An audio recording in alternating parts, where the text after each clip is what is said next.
അസ്സലാമലൈക്കും. ഇന്ന് നമുക്ക് 5ാം ക്ലാസ്സിലെ താരീഖ് ബുക്കിലെ 11ാം പാഠം പഠിക്കാം. അപ്പൊ നമ്മൾ 10ാം പാഠത്തിൽ എന്താണ് പഠിച്ചത്? ഒന്ന് നോക്കൂ. എന്താണ് പഠിച്ചത്? ഒരു സമാധാന സന്ധി അല്ലേ? ഇനി നമുക്ക് എന്താണ് പഠിക്കാനുള്ളത്? പാഠം 11. എന്താണ് പാഠത്തിന്റെ പേര്? ഹജ്ജത്തുൽ വിദാ അല്ലേ? അപ്പോ നമുക്ക് തുടങ്ങാം. അദ്ദർസുൽ ഹാദി അശർ, ഹജ്ജത്തുൽ വിദാ. നബി സല്ലല്ലാഹു അലൈഹി വസല്ലമയുടെ അവസാനത്തെ ഹജ്ജിന് ഹജ്ജത്തുൽ വിദാ എന്ന് പറയുന്നു.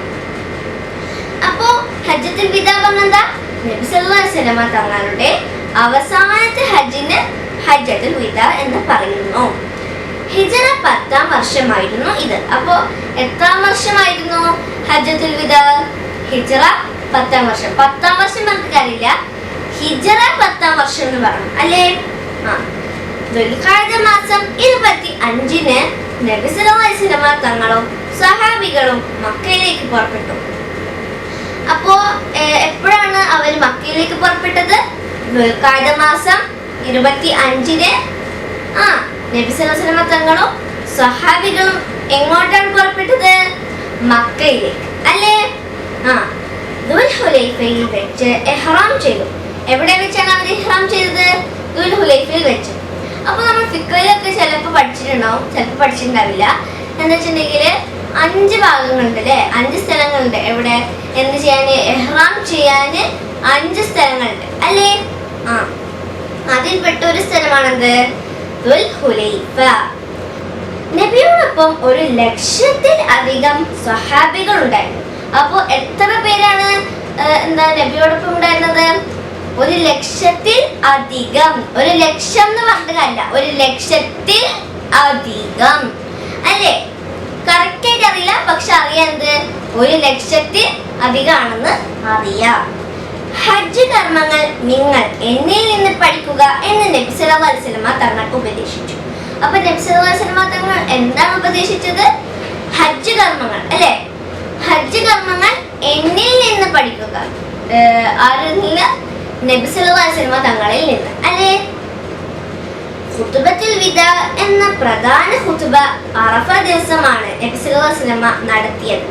അപ്പോൾ ഖുതുബത്തുൽ വിദാ എന്ന് പറഞ്ഞിട്ടുള്ള ഒരു ഖുതുബ ഉണ്ട്. അത് എപ്പോഴാണ് നടത്തിയത്? അറഫ ദിവസമാണ് നബി സല്ലല്ലാഹു അലൈഹി വസല്ലമ തങ്ങൾ ഖുതുബത്തുൽ വിദാ നടത്തിയത് അല്ലേ? ഇസ്ലാമിന്റെ അടിസ്ഥാനപരമായ തത്വങ്ങളും ഗൗരവമായ ഉപദേശങ്ങളും അടങ്ങിയ ഒരു മനുഷ്യാവകാശ പ്രഖ്യാപനമായിരുന്നു ഖുതുബത്തുൽ വിദാ. അപ്പൊ ഖുതുബത്തുൽ വിദാ പറഞ്ഞാ ഇസ്ലാമിന്റെ അടിസ്ഥാനപരമായ തത്വങ്ങളും ഗൗരവമായ ഉപദേശങ്ങളും അടങ്ങിയ ഒരു മനുഷ്യാവകാശ പ്രഖ്യാപനമായിരുന്നു ഖുതുബത്തുൽ വിദാ. തുടർന്ന് അവിടുന്ന് പറഞ്ഞു, അപ്പൊ അതിന്റെ അർത്ഥം എന്താണെന്ന് ചോദിച്ചാല് തദ്രിബാത്തിലെ 3ാമത്തെ അല്ലെ? അതിൽ നോക്കൂ, ഫസ്റ്റ് എന്താണ്? എന്റെ ഈ കൊല്ലത്തിന് ശേഷം നിങ്ങളെ ഞാൻ കണ്ടില്ലെന്ന് വന്നേക്കാം അല്ലേ? അപ്പോ അത് ഏതിന്റെ അർത്ഥാണ്?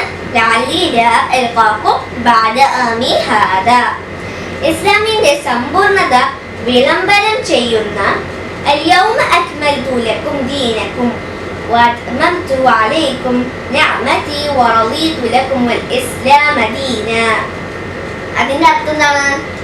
ആ 3ാമത്തെ ഭാഗത്തിൽ ഒരു കോമ ഉണ്ട് അല്ലേ? അതിന് ശേഷമുള്ളതാണ് ഇതിന്റെ അർത്ഥം. എന്താണ്? ഇന്ന് നിങ്ങളുടെ ദീൻ നിങ്ങൾക്ക് ഞാൻ പൂർത്തിയാക്കി തരികയും എന്റെ അനുഗ്രഹങ്ങൾ നിങ്ങളുടെ മേൽ ഞാൻ സമ്പൂർണമാക്കുകയും ഇസ്ലാമിനെ നിങ്ങളുടെ ദീനായി ഞാൻ തൃപ്തിപ്പെടുകയും ചെയ്തിരിക്കുന്നു അല്ലേ? ധാരാളം പറഞ്ഞത് നബി സല്ലല്ലാഹു അലൈഹി വസല്ലം ആണല്ലേ പറഞ്ഞത്. അടുത്ത നോക്കൂ. എന്ന ഖുർആൻ വാക്യം ഇറങ്ങിയതും ഈ സന്ദർഭത്തിലാണ്. ഏത് സന്ദർഭത്തില്?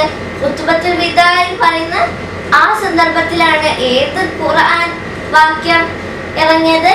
اليوم أكملت لكم دينكم وأتممت عليكم نعمتي ورضيت لكم الإسلام دينا അല്ലേ? അടുത്ത നോക്കൂ. ഇവ നബി സല്ലല്ലാഹു അലൈഹി വസല്ലമ തങ്ങളുടെ വഫാത്ത് അടുത്തതിന്റെ സൂചനകളായി. അല്ലെ, ഇതൊക്കെ എന്താണ്? നബി സല്ലല്ലാഹു അലൈഹി വസല്ലം തങ്ങളുടെ വഫാത്ത് അടുത്തതിന്റെ സൂചനകളായി. ഹജ്ജത്തുൽ വിദാഇന് ശേഷം 3 മാസമാണ് നബി സല്ലല്ലാഹു അലൈഹി വസല്ലം തങ്ങൾ ജീവിച്ചത്. അപ്പൊ എത്ര മാസമാണ് നബി സല്ലല്ലാഹു അലൈഹി വസല്ലം തങ്ങൾ ഹജ്ജത്തുൽ വിദാഇന് ശേഷം ജീവിച്ചത്? 3 മാസം. ഹജ്ജ് കർമ്മം പൂർത്തീകരിച്ച ശേഷം അവിടുന്ന് മദീനയിലേക്ക് മടങ്ങി. അപ്പൊ എന്താണ്? ഹജ്ജ് കർമ്മങ്ങളൊക്കെ ചെയ്തതിന് ശേഷം അവര് തിരിച്ച് മദീനയിലേക്ക് പോയി, അല്ലേ? ഇനി നമുക്ക് തദ്രീബാത്ത് നോക്കാം. അത്തദ്രീബാത്ത്. 1. ഉത്തരം പറയാം. 1. ഹജ്ജത്തുൽ വിദാ എന്ന് പറയുന്നു ഏതിന്? നബി സല്ലല്ലാഹു അലൈഹി വസല്ലമയുടെ അവസാനത്തെ ഹജ്ജിന് ഹജ്ജത്തുൽ വിദാ എന്ന് പറയുന്നു. 2. എന്തെല്ലാം അടങ്ങിയതായിരുന്നു ഖുത്ബത്തുൽ വിദാ? എന്തെല്ലാം അടങ്ങിയതായിരുന്നു? പറയൂ. ഇസ്ലാമിന്റെ അടിസ്ഥാനപരമായ തത്വങ്ങളും ഗൗരവമായ ഉപദേശങ്ങളും അടങ്ങിയ ഒരു മനുഷ്യാവകാശ പ്രഖ്യാപനമായിരുന്നു ഖുത്ബത്തുൽ വിദാ. അല്ലേ? ഖുത്ബത്തുൽ വിദാ നിർവഹിച്ചത് എന്നായിരുന്നു? അറഫ ദിവസമാണ്, അല്ലേ? 4. ഇസ്ലാമിന്റെ സമ്പൂർണത വ്യക്തമാക്കുന്ന ആയത്തേത്? اليوم أكملت لكم دينكم وأتممت عليكم نعمتي ورضيت لكم الإسلام دينا. 5. ഹജ്ജത്തുൽ വിദാഇന് ശേഷം നബി സല്ലല്ലാഹു അലൈഹി വസല്ലം തങ്ങൾ എത്ര കാലം ജീവിച്ചു? 3 മാസം. 2. പൂരിപ്പിക്കാം. 1. ഹജ്ജ് കർമ്മങ്ങൾ ഡാഷ് പഠിക്കുക. ഹജ്ജ് കർമ്മങ്ങൾ നിങ്ങൾ എന്നിൽ നിന്ന് പഠിക്കുക. 2. ദുൽഖഅദ മാസം 25-ന് നബി സല്ലല്ലാഹു അലൈഹി വസല്ലം തങ്ങളും സ്വഹാബികളും മക്കയിലേക്ക് പുറപ്പെട്ടു. ഹുലൈഫയിൽ വെച്ച് ഇഹ്റാം ചെയ്തു. ദുൽഖഅദ മാസം 25-ന് നബി സല്ലല്ലാഹു അലൈഹി വസല്ലം തങ്ങളും സ്വഹാബികളും മക്കയിലേക്ക് പുറപ്പെട്ടു. ഹുലൈഫയിൽ വെച്ച് ഇഹ്റാം ചെയ്തു. 3. ഇവ നബി സല്ലല്ലാഹു അലൈഹി വസല്ലം തങ്ങളുടെ വഫാത്ത് അടുത്തതിന്റെ സൂചനകളായിരുന്നു. 3. ആശയത്തിന് അനുസരിച്ച് ഭാഗം പാഠത്തിൽ നിന്ന് കണ്ടെത്താം. എന്റെ ഈ കൊല്ലത്തിന് ശേഷം നിങ്ങളെ ഞാൻ കണ്ടില്ലെന്ന് വന്നേക്കാം. അതേതാണ്? പിന്നെയോ, ഇന്ന് നിങ്ങളുടെ ദീൻ നിങ്ങൾക്ക് ഞാൻ പൂർത്തിയാക്കി തരികയും എന്റെ അനുഗ്രഹങ്ങൾ നിങ്ങളുടെ മേൽ ഞാൻ സമ്പൂർണമാക്കുകയും ഇസ്ലാമിനെ നിങ്ങളുടെ ദീനായി ഞാൻ തൃപ്തിപ്പെടുകയും ചെയ്തിരിക്കുന്നു. എന്താണത്? ഏതായത്താണ്? اليوم أكملت لكم دينكم وأتممت عليكم نعمتي ورضيت لكم الإسلام دينا. 4. നബി സല്ലല്ലാഹു അലൈഹി വസല്ലം തങ്ങളുടെ അവസാനത്തെ പ്രസംഗം ഖുത്ബത്തുൽ വിദാഇന്റെ പൂർണ്ണ രൂപം കണ്ടെത്തുക, ക്ലാസ്സിൽ അവതരിപ്പിക്കുക. അത് നിങ്ങൾ കണ്ടെത്തിക്കാണ്ട് സ്വന്തമായിട്ട് എഴുതി ചെയ്യുക. ഓക്കെ, ഇനി നമുക്ക് സ്വലാത്ത് ചൊല്ലിയാലോ? സല്ലല്ലാഹു അലാ മുഹമ്മദ് സല്ലല്ലാഹു അലൈഹി വസല്ലം സല്ലല്ലാഹു അലാ മുഹമ്മദ് സല്ലല്ലാഹു അലൈഹി വസല്ലം اللهم صل على محمد يا رب صل عليه وسلم.